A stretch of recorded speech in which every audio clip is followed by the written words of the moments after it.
ஒரு ஆள் வேகமா டாக்டர் வந்தான். என்னன்னு கேட்டாரு.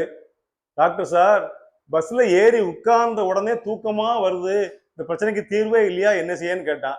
இப்ப டாக்டர் கேட்டாரு, பஸ்ல ஏறணும் தூக்கம் வர்றது இயல்பு தானே, வந்தா தூங்க வேண்டியதானே அப்படின்னாரு.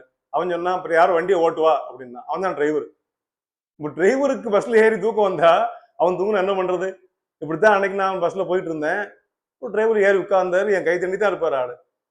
அந்த சீட்ல ஓரமா உட்காந்துக்காரு, முக்காவாசி இடம் சும்மா கிடக்கு. ஸ்டீரிங்க பிடிச்சிக்க கை பாத்தீங்கன்னா அதோட சின்னதா இருக்கு. ஆனா போறான் 110 120 போறான். சர்ரு சர்ரு சர்ரு நாகர்கோவில் ரோட்ல. எனக்கு ஒரு மாதிரி கஷ்டமா இருந்தாலும் பின்னால உட்காந்துருக்கேன்.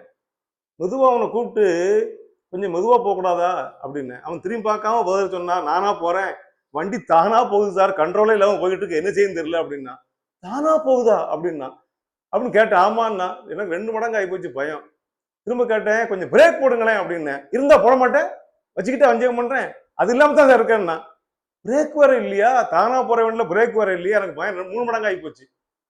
எனக்கு பயமா இருக்கு, என்ன செய்ய, என்ன பயமா இருக்கா, பேசாம இந்த மாதிரி கண்ணை முடிக்குங்க அப்படின்னு. பாருங்க, வாழ்க்கையில பல இடங்கள்ல இது மாதிரி பார்த்து சிரிச்சுட்டு போயிடணும். சிரிச்சா நோய் போகும். சிரிப்பு ஒரு மருந்து தானே, சிரிப்போம்.